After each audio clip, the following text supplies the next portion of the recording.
자, 다음 파트는 생명체 구성 물질의 규칙성 부분이고, 교재 페이지로는 몇 페이지야 이게? 82페이지. 첫 번째는 탄수화물인데, 일단 생명체를 구성하고 있는 기본 단위체나 어떤 기본적인 형태가 다 탄수화물들이야. 그래서 탄수화물의 정의는 탄소를 어떤 기본 골격으로 삼아서 여기에 다른 비금속 원소들 C, N, O, F, Cl 등등등 이런 것들이 결합되어 있는 형태가 우리는 탄소화물이라고 얘기해줘. 탄소화물들. 그래서 당연히 다 얘들은 고유결합 물질들이고, 즉 생명체를 구성하고 있는 물질은 기본적으로 다 고유결합이야. 자, 이제 생명체를 구성하는 물질을 보시면은 물질로 보자면은 물단지, 핵무탄 이 순서예요. 이게 뭐냐면 그 물, 단백질, 그 다음에 지방 혹은 지질, 그 다음에 핵산, 무기업류, 탄수화물 이 순서고, 학교에서 배웠으면 암기해야 될 부분인데 아마 잘 안 나올 거야. 중요한 거는 탄단지, 핵산일 텐데, 일단은 첫 번째 이거부터 체크해 볼게. 탄수화물, 단백질, 지질, 핵산 셋 다 CHO는 기본으로 다 가지고 있고, 이제 추가적으로 이제 약간 좀 그 종류마다 좀 다른 부분이 있는 것 같아요. 단백질 같은 경우에는 주로 이제 N 혹은 이제 S까지도 이제 함유하고 있어. 대부분은 단백질은 이제 질소나 황까지도 가지고 있고, 지질은 여기서 끝났고, 그다음에 핵산 같은 경우에는 플러스 이제 P까지 가지고 있거든. 교재에 보시면은 핵산 같은 경우에는 이제 NP 이렇게 가지고 있어요. 추가적으로 N하고 P까지 가지고 있다. 단백질은 지금 황 써있네. 그래서 이렇게 외우시면 될 것 같아. 그래서 다시 보시면은 탄단지, 핵 다 CHO 기본으로 가지고 있고, 추가적으로 단백질은 질소하고 황, 그다음에 핵산은 질소하고 인을 추가로 가지고 있다. 뭐 예를 들자면은 단백질 썩으면 나는 그 썩은 내 아마 알 거야. 계란 썩은 내가 독한데 그게 이 황 때문에 그래. 알겠지? 넘어가서 볼게. 단백질 볼게. 그래서 우린 여기서 단백질과 핵산 이 두 가지를 배우고자 하는 거야. 단백질과 핵산 이 두 가지에 대해서 배우고자 하는 거고, 이제 각각의 역할들도 좀 알아두면 좋을 것 같아. 교재에 써 있으니까. 첫 번째 단백질 볼게. 단백질이라고 하면은 일단 우리 몸을 구성하고 있고, 단백질의 특성은 우리 몸을 이제 구성하기도 하고, 각종 우리 몸에서의 생리작용을 도와주기도 하고, 이거는 뭐냐면 이제 호르몬이라든지 아니면 이제 등등등 효소라든지 이런 것들이 다 단백질이기 때문에 그런 걸 뜻해요. 그 다음에 에너지원이기도 해요. 얘는 첫 번째 볼게. 단백질이야. 단백질 같은 경우에는 기본 단위체가 있는데 바로 아미노산이야. 아미노산. 이 구조가 아미노산의 기본 골격 구조인데, 자, 보시면은 두 가지로 분류가 가능해요. 그 중심부에 탄소가 있고, 그 다음에 양 옆에, 자, 얘는 아미노기라는 부분이고, 그 다음에 오른쪽 COOH 이 부분이 카복실기야. 카복실기. 그 다음에 공통적으로 산소는 수소를 가지고 있고, 가장 마지막 이 R은 뭐냐면은 이제 이거는 라디칼의 약자인데, 얘는 요 R은 여기 안에 여러 가지가 들어올 수 있어. 총 20가지 정도가 들어올 수 있고, 이거에 따라서 요 R에 따라서 아미노산의 종류가 결정이 돼. 그래서 이 겹사슬을 얘기해주고, 겹사슬 같은 경우에는 요 아미노산의 종류를 결정하는 인자다라고 보면 될 것 같아요. 왜냐면은 모든 아미노산은 공통적으로 아미노기, 카복실기 요 수소를 가지고 있거든. 유일한 차이는 여기 R밖에 없어. 요 R이 뭐냐에 따라 달라져. 알겠지? R이라는 원소가 있는 게 아니라, 원소기호가 있는 게 아니라, 이게 수소도 올 수 있고 다양하게 올 수 있어. 이 자리에 안 알려주는 거야 그냥. 그래서 겹사슬 부분이 있고 얘들이 종류를 결정한다. 약 20종류가 있어. 겹사슬이 20종류니까 아미노산도 약 20종류겠지. 그 다음에 단백질의 형성 볼게. 형성은 어떻게 형성되는 거냐면은, 여기다 다시 그리면, 좀 지울게 이것만. 자, 아미노산들이 겹겹이 쌓여서 서로 결합하는 형식인데 첫 번째 아미노산이 있으면 두 번째 아미노산 같은 경우에는 동일하게 이렇게 와. 왼쪽에, 오른쪽에 와.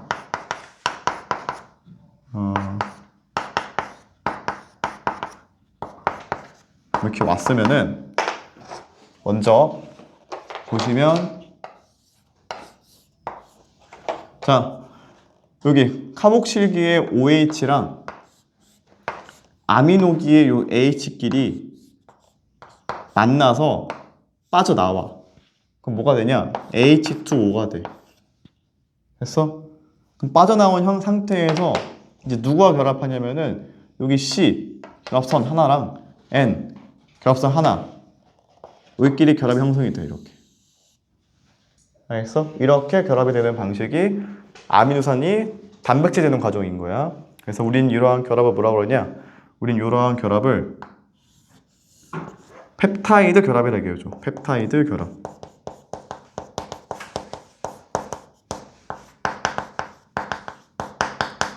그래서 두 개의 아미노산이 만나면은 하나의 펩타이드 결합이 형성이 되고 그와 동시에 하나의 물 분자가 나오게 돼. 알겠지? 세 번째, 이게 단백질의 형성인 건데, 그래서 이러한 아미노산들이 두 개 뭉치면 이제 다이펩타이드, 세 개 만들어지면 뭐 트라이펩타이드 이렇게 되는 건데, 여러 개 뭉치면은 폴리펩타이드가 돼. 폴리펩타이드. 그래서 예를 들면 이런 거겠지? 이런 식으로 결합이 각각 형성이 되는 거고, 나중에 애들이 구부러지거나 어떤 입체 구조를 형성하게 되면서 단백질 된다라고 보시면 될 것 같아. 그래서 어떤 순서가 있냐면은 다시 볼게. 먼저 기본 단위체인 아미노산이 있고 펩타이드 결합을 통해서 뭉쳐서 어떤 덩어리인 폴리펩타이드가 되고 나서 마지막으로 어떤 입체 구조를 추가적으로 가지게 되면은 그게 단백질이다 라고 보면 될 것 같아. 이제 폴리는 많다는 얘기야. 많이 결합했다 라는 얘기를 가지고 있어. 많이 결합했다. 여기서 어떤 문제가 나올 수 있냐면은 이런 문제가 가능할 것 같아. 뭐 첫 번째 예시 들어볼게. 문제로는 자 N개의 아미노산이면은 몇 개의 펩타이드 결합을 하고 몇 개의 물 분자가 나옴? 이거 나올 수 있어, 문제에서. 그 다음에 두 번째, N개의 아미노산을 가지고 만들 수 있는 단백질의 종류는 총 몇 가지일까? 라는 문제거든. 일단 단백질의 종류를 결정하는 인자는 뭐가 있냐면은 첫 번째 아미노산의 종류, 그 다음에 수, 세 번째 배열 순서야. 다시 써볼게. 이거 시험에 나올 수 있거든, 이런 것도. 단백질의 종류를 결정하는 인자가 뭐가 있냐면은 폴리펩타이드면 얘들이 이렇게 되는 거잖아. 그치? 그치? 이게 몇 개 있냐? 두 번째, 순서가 어떻게 되냐? 그 다음에, 맞아, 뭐였지? 종류 맞아. 종류까지. 이렇게 세 가지야. 그래서, 단백질 같은 경우는 그래서, 아미노산의 종류, 수, 배열 순서, 이 세 가지 인자에 따라서, 종류가 나오게 되고, 해볼게. 자, 첫 번째. N개의 아미노산이 있으면은 몇 개 결합하냐 이거야. N-1개야. 구슬이 10개면 중간에 결합선은 9개겠지? 그 얘기고, 결합 수에 따라서 물 분자 나오는 거니까 물 분자도 N-1개 나오는 거야. 그 다음에 단백질 종류는 총 몇 종류 나올 수 있니? 단순히 그냥 수학적으로는 이게 자리수 하나당 20가지 종류가 가능한 거잖아, 아미노산이. 그치? 어딨냐 여기 20가지. 얘가 20가지거든. 그래서 20 곱하기 n승이야. 20의 n승. 알겠지? 경우의 수 문제야, 그냥. 경우의 수 문제. 알겠지? 그래서 이렇게 일단 알아두면 될 것 같아. 시험에 종종 나온다. 넘어갈게. 마지막 핵심 파트인데, 일단 헥산의 기본 단위체는 이렇게 생겼어요. 누구냐 이름이 뉴클레오타이드고 이름은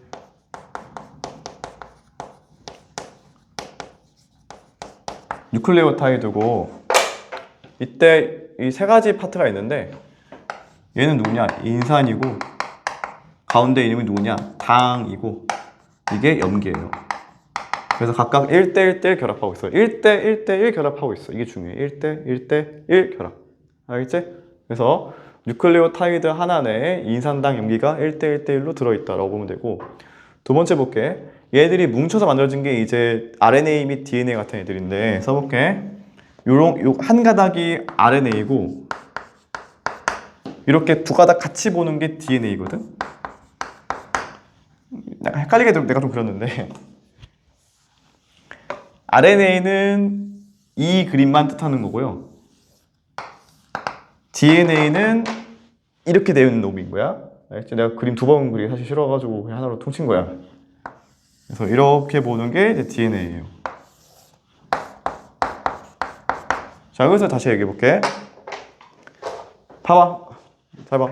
중요해, 유주야. 나영아 보고 있지? 봐봐. 자, 먼저 RNA, DNA 둘 다 공통적으로 모시면은 이렇게 인산당, 인산당, 인산당, 인산당 이렇게 결합이 되어 있어요. 다시 인산당, 그러니까 서로 다른 뉴클레오타이드들끼리 결합이 어떻게 되어 있냐면은 당과 염기로 되어 있어. 당과 염기가 연결되어 있어. 당과 염기가 연결되어 있다고. 알겠지? 그래서 이렇게 인산당, 인산당, 인산당, 인산당 이렇게 되어 있고 염기는 그냥 꼬다리야 이렇게. 그래서 마치 인산과 당은 이런 RNA와 DNA의 그 골격 구조를 이루고 있다고 봐도 돼. 골격. 외부 골격. 어떤 골격을 이루고 있다고 보셔도 되고, 일단 하나하나 좀 특징들을 써볼게. 얘들 특징에 대해서. 일단 RNA의 특징은 뭐가 있냐? RNA는 일단 헥산의 종류 중 하나야. 다시. 헥산은 RNA, DNA 다 포함하고 있는 말이야. 알겠지? 헥산은 RNA와 DNA 다 포함하고 있는 말인 거고, 자 여기서 이 RNA 같은 경우는 역할이 뭐냐면은 우리 사람의 유전 정보를 전달하는 역할을 해줘. 전달. 유전 정보를 전달한다. 그 다음에 추가적으로 하나 더 있다면은 우리 몸에 필요한 단백질 합성에 관여한다 라고 보면 될 것 같아. DNA 역할은 뭐냐? 얘는 우리 사람의 유전 정보가 여기에 저장되어 있어요. 저장의 역할. 저장의 역할이고 이 한 가닥은 이 저장된 정보를 누군가에게 전달하는 역할 아니면 단백질을 합성하는데 관여하는 역할을 하고 있어. 뭐 굳이 비유하자면은 DNA는 도서관에 있는 책이고 책 원본이고 RNA는 그 책 원본을 복사한 사본인 거야. 사본을 왜 했냐? 사본을 들고 누군가한테 이렇게 만들어줘라고 보여주기 위해서 사본을 찍은 거거든. 그래서 이런 사본을 누군가에게 전달해주고 그러한 사본을 보고 누군가는 단백질을 만들어내. 이걸 보고 이 설계도를 보고 나중에 배우게 돼 그거는. 그 다음에 하나 더 있다면은 자 또 써볼게. RNA를 구성하고 있는 당 볼게요. 당. 이 오탄당. 오각형. 예, RNA 구성하고 있는 이 당은 그 라이보스야. 라이보스 당으로 구성이 되어 있어. 라이보스 당. 라이보스의 이 RNA 요 R자가 라이보스야. 틀릴 수가 없어. 알겠지? 그 다음에 DNA의 D가 디옥시리보스야. 디옥시라이보스야. 교재에 아마 써있을 거야. 디옥시라이보스라고. 그래서 DNA는 디옥시라이보스라는 당으로 구성이 되어 있다. 알겠지? 그래서 뭐 디옥시라이보스, 뉴클레익 엑시드. 뉴클레익 엑시드가 핵산이야. 그대로 번역하면은. 뉴클레익 핵이고 엑시드가 산이거든. 뭐 여하튼 이런 어떤 역할 구조, 그 다음에 좀 특성을 가지고 있고 마지막 가장 중요한 게 뭐가 있냐면은 제일 중요한 거 RNA를 구성하는 염기, 염기, 꼬다리. 염기들. RNA 구성 염기는 뭐가 있냐면은 염기 안에는 아데닌, 그 다음에 그 다음에 유라실, 사이토신, 구아닌 요 네 가지 염기를 가질 수 있고 그 다음에 DNA가 가질 수 있는 염기는 뭐가 있냐면은 아데닌, 타이민, 사이토신, 구아닌 이렇게 가질 수가 있어. 됐니? 다시 무슨 얘기냐면은 이게 기본 단위체인데 RNA를 구성하고 있는 뉴클레오타이드의 염기에 올 수 있는 녀석이 누가 있냐? 아데닌, 유라실, 사이토신, 구아닌 가능하고 DNA를 구성하고 있는 염기에는 뭐가 올 수 있냐? 아데닌, 타이민, 사이토신, 구아닌이 올 수 있다라는 거야. 결론적으로 뭐냐? 그러면 아까 얘기했지만은 단백질을 구성하고 있는 단위체인 아미노산은 몇 종류니? 20종류예요 라고 배웠지. 암기 대상이에요. 두 번째, 그러면은 헥산을 써볼게. 헥산의 단위체는 몇 종류? 라고 물어본다면 몇 종류야? 헥산의 단위체는 둘 다 포함하고 있는 거지. RNA와 DNA 다 8종류야, 8종류. 왜냐면 봐봐. 당이 RNA는 라이보스 당이고 붙어있는 염기가 4종류이기 때문에 4종류. RNA 4종류, DNA 4종류 더해서 8인 거야. 알겠지? 마지막 하나만 더 얘기해 볼게. 이게 좀 어려운 문제일 텐데. 참고로 DNA 같은 경우에는 이렇게 구조가 되어 있어요. 그러니까 한쪽은 이렇게 되어 있고 한쪽은 그러니까 뒤집어져서 결합이 되어 있거든. 그렇지? 이게 DNA의 모습일 텐데 여기서 어떻게 얘들 결합되어 있냐면은 지들 두 가닥끼리 이 사이에 염기들 사이에 약한 결합이 있어. 일명 수소 결합일 텐데 학교에서 배우셨으면은 아셔야 되고 난 처음 들은다 그러면은 모르셔도 돼. 두 염기 사이에는 수소 결합으로 이루어져 있어. 처음 배우는 결합이고 안 배워. 고등학교 때는 대학교 때 배워. 그러니까 지금 모르셔도 돼. 그냥 그런 게 있구나 하시면 돼. 그런 게 있구나. 이때 어떻게 구조가 되어 있냐면은 예를 들면은 자 볼게. 여기 이 염기가 만약에 아데닌이면은 반드시 반대쪽 염기는 타이민이어야 되고 여기가 타이민이면 여기 반드시 아데닌이어야 돼. 그 다음에 여기가 만약에 사이토신이면 반드시 여기는 구아닌이면은 사이토신인 거야. 알겠어? 결론이 뭐냐면은 항상 아데닌에는 타이민이 결합이 되어 있고 사이토신에는 구아닌이 결합이 되어 있어요. 됐니? 그러면 우리가 DNA 전체로 봤을 때 아데닌의 수랑 타이민의 수가 같지 않을까라는 거야. 당연히 서로 같이 쌍으로 있으니까. 그 다음에 사이토신의 수와 구아닌의 수가 서로 반드시 같지 않을까라는 거야. 항상. 알겠지? 그래서 아데닌 더하기 사이토신의 수분의 타이민 더하기 구아닌의 수는 항상 1이야. 그래서 왜냐면은 어차피 같은 수니까. 그치? 그래서 이게 뭐냐? 바로 염기의 상호결합을 뜻하는 거야. 이게 염기의 상호결합. 한쪽이 아데닌이면 다른 쪽은 타이민. 이렇게 이게 바로 염기의 상호결합이다. 이거 가지고 학교에서 고난도 문제를 내셔. 근데 아마 운전고나 지사는 거의 100% 출제고 동패고 같은 경우에는 예전에 뭐 기말고사겠지만 걔네들은 간단하게 출제하는 편인 것 같아. 교화나 한빛 심화가 낸 적이 없는 것 같아. 아직은 교화는 옛날에 진짜 어렵게 한번 냈었어. 옛날에. 알겠지? 그래서 여기까지가 생명체 파트. 여기까지 할게.